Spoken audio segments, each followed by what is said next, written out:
Welcome to the Nerd Party.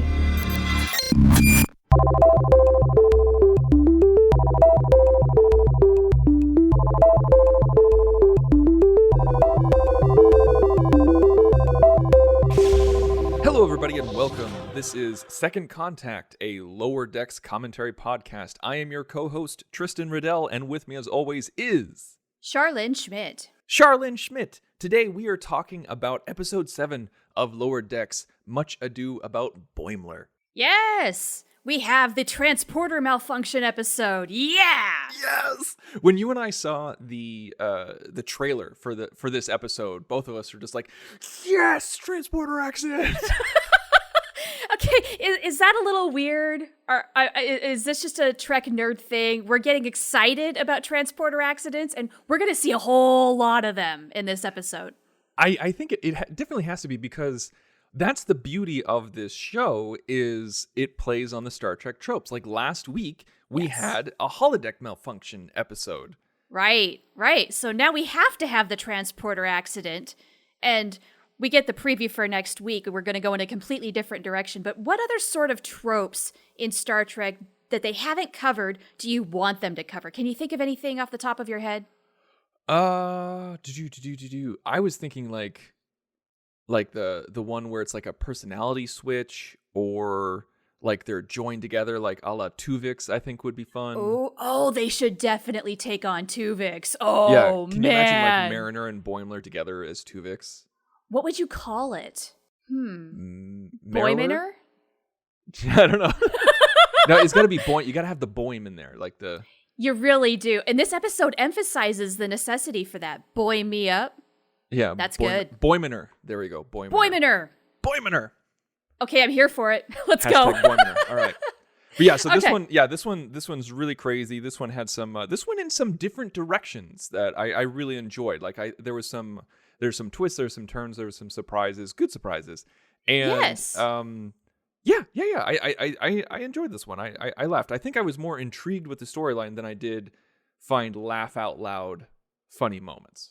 Same here. I was really kind of trying to figure out where the story was going. What was it about? What are they trying to say with it?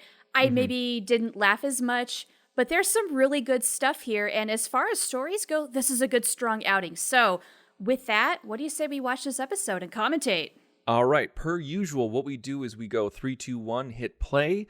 We are queued up after the CBS All Access logo. Again, that's after the CBS All Access logo. So however you're watching it, whether it's on your computer, Apple TV, or Xbox, whatever, cue it up that way, and then we will say 1, 2, 3, play. So is everybody ready? I'm ready. Are you ready? All right. I got my Xbox controller here. Here we go. Okay. All right. 3, 2, 1, play. Boom.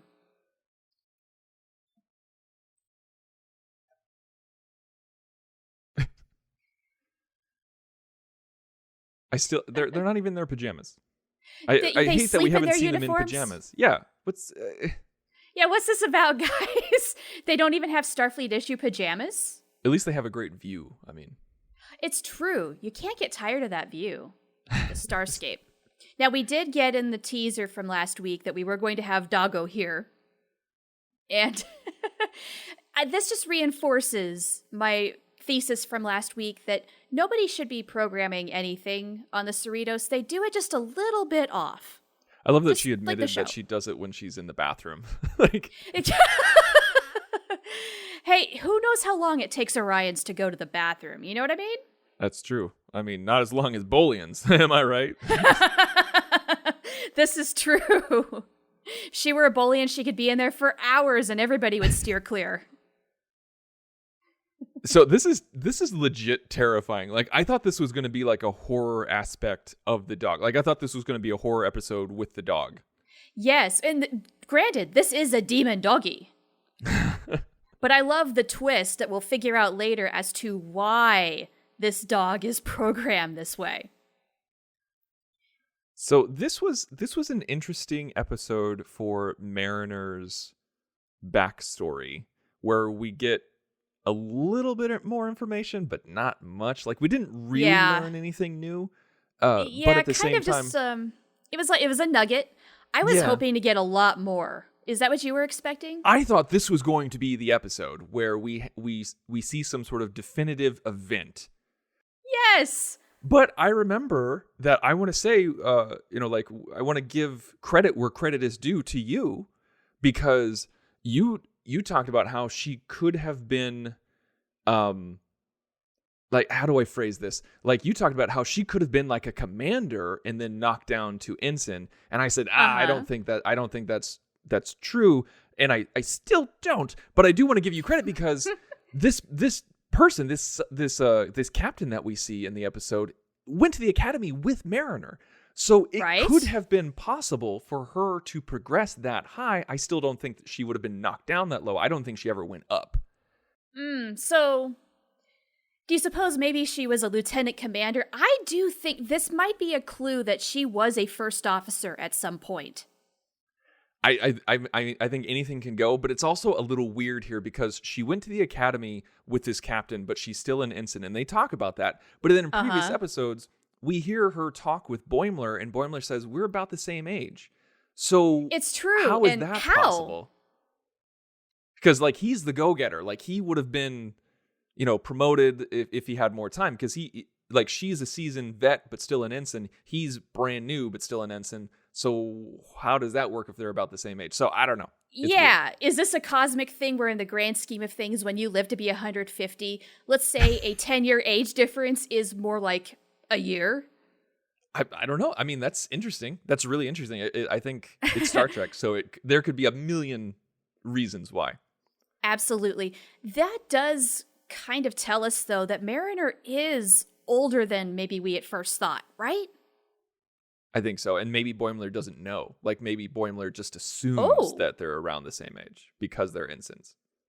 Or do you suppose Mariner has lied about her age? Because one thing we do see is that maybe she has just a little bit of shame about the fact that she is still an ensign. She's comfortable there. She's happy about it. But then when other people call it out, she squirms a little. Yeah, maybe. Boy, so, you know what I'm saying? Let's talk a little bit about Rutherford here for a second. His catchphrase is okie dokie. I guess I never really noticed that before, but yeah, you're right. Trilling continues loudly. Okay, trilling. I did look it up. And it's like a trilling is a very thing, important word in lower decks. I love that there's a noise attached to it. Like, and it's the TOS transporter trilling. Oh, is it? I didn't. That's what it sounds like to me. So I know that we didn't really talk about this, but I love that the command crew is on a mission to plant a seed. And they're taking it super seriously. They're like in their kind of covert action gear to plant seeds. I mean, is that a commentary on the pace at which they go? Because I think it is. And you know what? It's appropriate. These characters look way too similar. Look at their eyes. Look at their eyeshadow, their eyes, their lips. Like, they're just like a little bit color off. Like they're just a little bit color different. Like, to me, it's like, when you play a video game and it's like a fighting video game and you each choose the same character, but they're off by a little bit of shade. Sure. Like, this is what this looks like to me. Yeah, and I'm not making a Boimler reference when I'm saying this, but the captain has more vibrance to her, I'd say. But it's true, they look like sisters from another mister, for sure. I love that he just tries to pretend that he's going back to normal. That it's just like... Well, in Boimler's way, he's just trying so hard. Also, what is Dr. Tana really doing here? I don't understand. Like poking him, like getting samples. Samples of what? His trilling?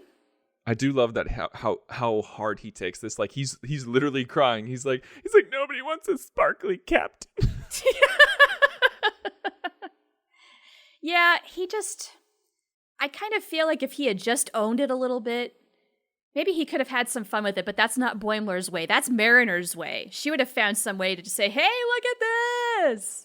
So District 14 or Division 14. Yes. So that opens up some new Trek lore because definitely. I mean, like, not everybody has a captain like. Let me rephrase that. Sorry, I misspoke. Not everybody has a doctor like the doctor from Voyager or like Beverly, that can just Yeah. like solve everything and like cure everything. And so they're just like, what do we do? And so they ship them off. Yeah. Yeah. Which a lot of people who are on their way do not think is the best thing. It sounds like they're being sent off to the slaughterhouse. Not And they cool. definitely give that impression. I would love to know the history behind each of these things on the Right. If it's a trinket on a shelf, there's a Yeah. story. I really want to know about this pineapple. It's like it's levitating, it's suspended. Just how? Why? What is the story? And we'll probably never know. You know that the Lower Decks writers have a story for each one. We may never know, but you know that they put it there with a story Right. in mind. You know what? Maybe I'll tweet at Mike McMahon and see if he'll tell us. Because he's pretty interactive on Twitter. And in fact, Do a it. lot of the cast is, which is very cool. This is weird to me that they didn't just, like, there's a visiting captain and not just, like, they didn't just go down the ranks to, like, the third officer. Yeah, apparently on the Cerritos, that's not the way it works. Although we do get the Jellicoe reference as a result, so Yes. I'm grateful for that. Now, this is a new-looking ship. And this is an Yes? NX class, Yeah, now it looks angry. right? Yeah, it looks like a torpedo with nacelles. And this guy, you gotta love, in 2020, this dude's wearing a mask. That's immediately what I thought of, too. I was just like, oh my God. Yeah, I mean, I know that they started making this show before COVID-19 hit. And if they didn't actually start off with this dude wearing a mask, it was a nice touch that they added it. So we've seen this species in the original animated series before. That's right. Yeah, I shout cannot out. remember for the life of me what the name of the species is. If you ask Aaron Harvey, he is the expert on all things animated series. And check out his book. And I know that like 5 people are going to tweet me as soon as they listen Yeah, to this today. that's okay. We love it when you do that. So Borg smell like old trash bags. We find out. Which, you've got to love that in joke. That's so good. Now, this scene where she's talking about taking the professor's car and whatnot, it just sounds like she's mean. Yeah, with Mariner. And I love that she's like, I spoke at his funeral. Yeah. So they're kind of trying to rub it in Mariner's face that she is a lowly ensign. She really, wherever she had the promise to go, she hasn't gotten there in her career or her life yet. And so now she's starting to feel a little out of place, which I don't think we've really seen Mariner feel that way before. Not like this. No, this was weird episode in regards to Mariner because like for a while I was kind of like, what the hell is she doing? I didn't really think like, oh, Mariner's doing this on purpose, which we find out later that she is. Uh-huh. But I was kind of like, why are the writers making her inept? Like she's many things, but she's not inept. I chalked it up to nerves myself. I was just confused. I was a little like, this is annoying, but then I'm glad that they saved it. Like they said, they're like, no. Like the writers are like, we did this for a reason. Like Mariner's doing this for a reason. She's doing this intentionally. And it was nice to see that fulfilled. Yeah, totally. I mean, we know she has promotion anxiety and she will do whatever she possibly can to sabotage it.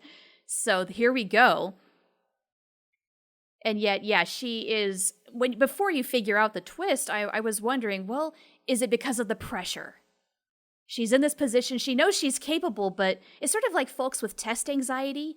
They probably know more than they actually show off in their test results. It's just, oh, the pressure's on, I can't do it. Ransom is lifting weights in the background. The man took his weights on an away mission. Of course he did, because the plants don't weigh that much. He's got to be lifting something. Oh, Shax is yawning in the background. I didn't notice that the first time. I didn't either. That's a nice touch, too. I also love this purple alien in the background.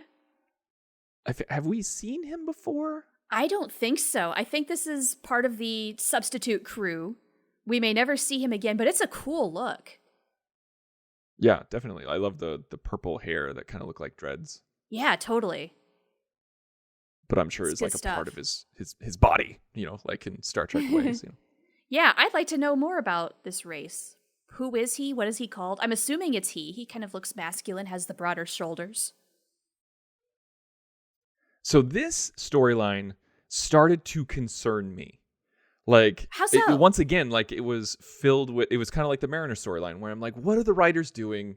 Like, why are they doing this? But then they saved it, like they're toying with you in a good way. Like Yeah, that's a good way of putting it. They really are. Also, I appreciate that we have mixed up our pairings a little bit. This is not Mariner and Yes. Boimler once again. We've got Tendi and Boimler. Yes, that was really nice because actually fellow nerd party host Lee Hutchison has talked about that since episode 2, where he's like, come on, give me different pairings here. Like let's mix it up. It can't always be Mariner and Boimler and Tendi and Rutherford. And Right. finally he got his episode. We also did get a little bit between Boimler and Rutherford, so that's cool. Mhm. And we're getting so many references to transporter accidents here that I'm almost surprised we don't have a Tuvix type of thing. Right. We've got the Pike wheelchair, and we've got Anthony. We found a lizard baby! It definitely looks like We a found lizard him! baby. Oh my god! Inform Admiral Janeway and whatever his rank is at this point, Paris. They've got to take custody of this kid. Now the main freak, like the guy we're looking at right now, like he's in a First Contact era uniform. So he's been out of commission for a while. That's what that tells me. Right, which makes me wonder, like how long has he been out of commission, or have they all just recently changed uniforms? Like, are these uniforms brand spanking new? Like that kind of thing. That's possible, sure, because we know how often Starfleet changes uniforms. My goodness, yeah. So I had to look up the Rubidoux. Where that is in California, turns out it's just west of Riverside. Well, there you go. Yes. Because that's the name of that's the class of the ship, right? The California class. Yes. Yeah, that's the name of this ship that they're boarding right now. So, it's intriguing to me. Like, did they mention about scanning for life forms or like figuring out where everybody is? Like, did they mention that at all? I don't think so. Yeah, you think that would have been one of those things where like, oh man, everybody's in one spot. Like, maybe we should check on him. Yeah, that's probably what I would have done in that situation.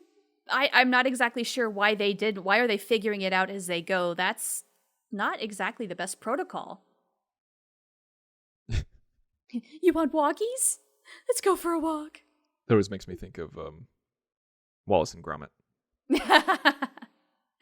Yes. Because like this right here, this is what started to concern me.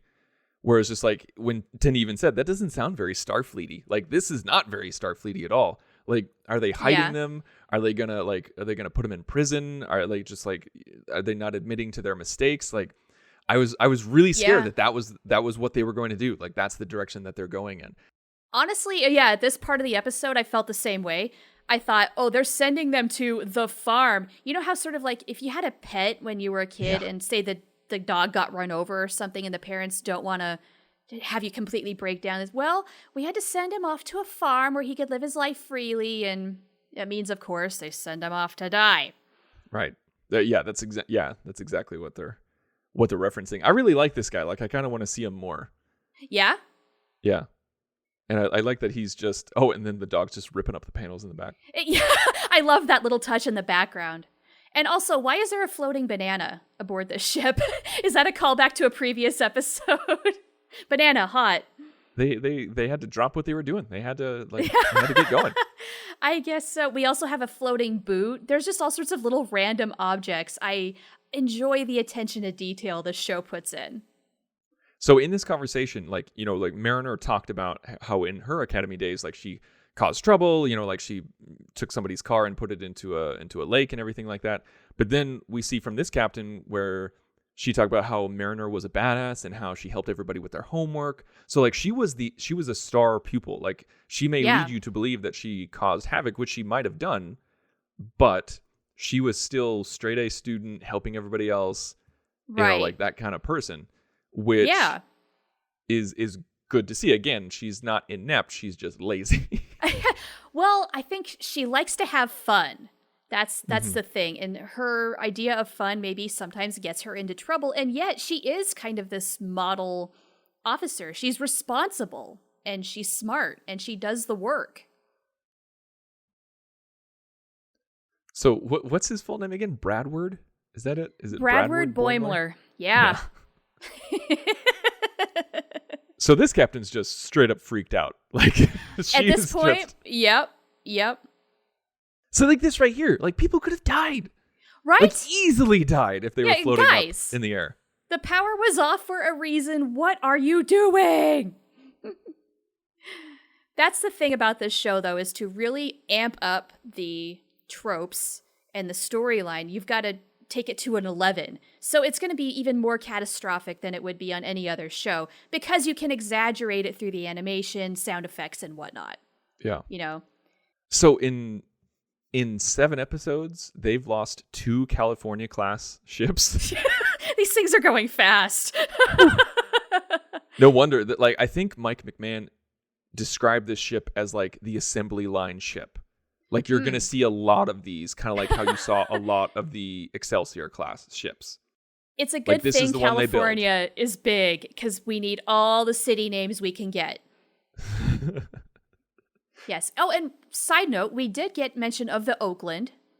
Right. So it's another California class. It has to be, right? Yeah. It has to be, right? Yeah, if it's an Oakland, sure is.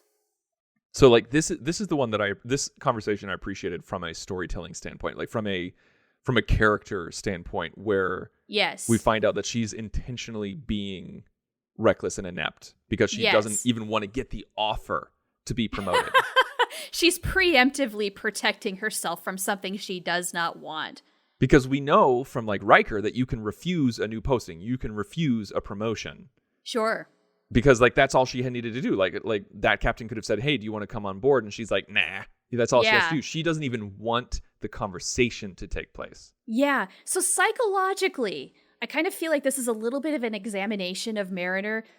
What is she protecting herself from exactly? And this is where we need to know why she was demoted the first time. Is it the pressure? Is it the responsibility? What is it about her that doesn't, like, she's still, I guess, trying to find herself. She's soul searching. Yeah. But why and what? Now, these people were literally going to kill Boimler. Yes. And they were going to murder him. And now everything's hunky-dory. It's kind of like every once in a while, Lower Decks will just kind of like gloss over some high crimes and low crimes and everything like that. A little bit, yes. My thought of that whole thing is everybody's been quarantined on this ship. Is this a commentary on the restlessness I think we're all kind of collectively feeling with restrictions put down upon us because of COVID-19? Is that something they're trying to reflect here? And now, though, they get to live in paradise. I love the Hawaiian shirts. Over the wheelchair. Over the wheelchair. And Anthony is getting a massage. This really is paradise. And this is where we get to hear Jennifer Hale's voice. Yes. Yes. And we learned that this is not a bad dog. She was programmed by Tendi because this is what Tendi thinks a dog is supposed to do. Because they don't have dogs on Orion. And so if she maybe would have just done her research a little more, she would have gotten it right. But no, this is her idea of a dog. I love that. Yeah, when we found out early that Jennifer Hale was going to voice the dog, and so the entire episode she's not speaking, and I'm like, okay, she's got to talk sometime. Like, there's no way they got Jennifer Hale just to go woof. No. Yeah. So good. And I also love that the dog just didn't want Tendi to worry about her. That's a very cute touch. So I feel like these people is kind of like a callback to the Rysians, where they're just like, all they want to do is this one thing. Like they want to take care of freaks. Like that's what gets them going. They're the spa planet. There's a spa planet. Yeah, if Risa is the vacation planet, they're the spa planet. Very much. Yes, for the disfigured and otherwise irrecoverably changed.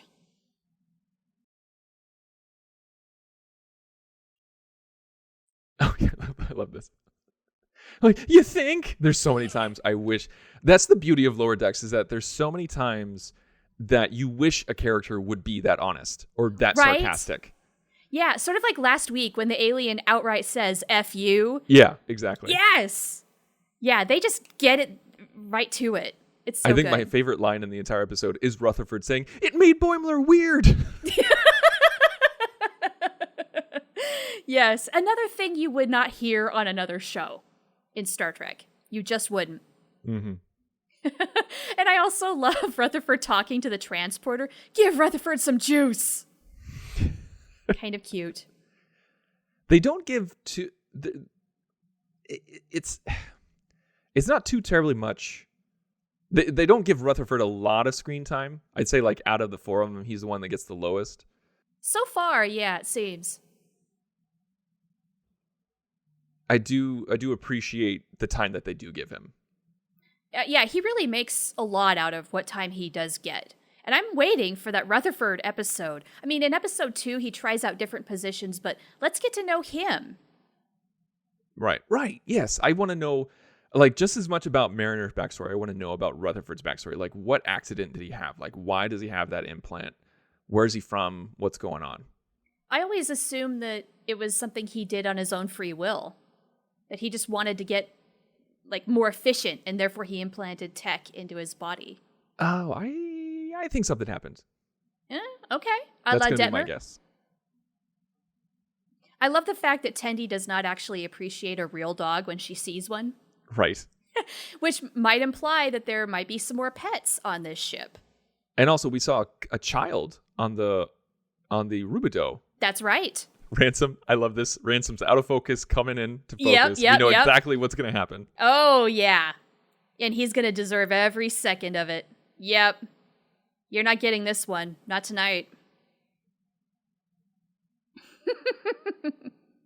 Now, this episode tears down a thesis I had way back in episode 2 where I thought maybe Mariner and Ransom could have a little bit of a thing, some chemistry between them. But earlier in this episode, Mariner is like, Ransom? Ew, no. That would never happen. Yeah. So I don't know. I guess we'll see. We will find out. We have a preview for next week, which looks like Star Trek VI Lower Decks take. Yeah, it's not the Klingons, but it very much looks like that. Yeah. The person screaming at them wasn't a Klingon, but maybe they're on the Klingon home. I'm not quite sure. Like maybe it's a storyline involving aliens and the Klingons. Not quite sure. Not sure. Also, we do see the action covert uniforms again. Right, and we get to see Tendi in it. Yeah. So is she going to be planting seeds next week? What's up? And that's it, guys. That is the episode. Much Ado About Boimler. All right. Yes. Thank you guys so much. This is so much fun to talk about Lower Decks and do a commentary. Do you have any other thoughts that you wish to share with the audience? Let's see. I think we got through a lot of my overall thoughts, just trying to psychologically figure out a little more about Mariner. We didn't get quite enough to make a whole lot of progress there. I am kind of wondering still, though, where exactly, what we're trying to get out of the whole Boimler and the freaks kind of story. What are we supposed to learn from that exactly? Do you have any thoughts on that? Because I think I need to watch this episode more to develop those ideas more. I think it's just a simple message of Starfleet takes care of its own, where it's kind of that leave no man behind, even if they're not dead or stranded, like if there's a medical accident, because we've seen so many medical accidents in Star Trek and in Starfleet and everything like that. Like you can't imagine that everything is an easy, quick fix. And it's true. And we often hear about certain situations where they're like, oh yeah, like if they don't get better, then we're going to ship them off to this starbase. Or if this person can't control their emotions because of whatever's going on, then we're going to ship them to this starbase. Like we always have a threat of people being shipped to a starbase. And I think we actually see that happen with this episode. We actually see this follow through where they're like, okay, yeah, we couldn't fix them, so we got to ship them off to XYZ. And my question is, do they actually work to try and fix these people? Are these reversible conditions? Are they trying to be on the cutting edge of science to sort this stuff out? Do they eventually get better? Or is this just where they go to live their lives out in peace? Like they did their time, they've got their injuries, and so now they can just live in paradise for the rest of their lives.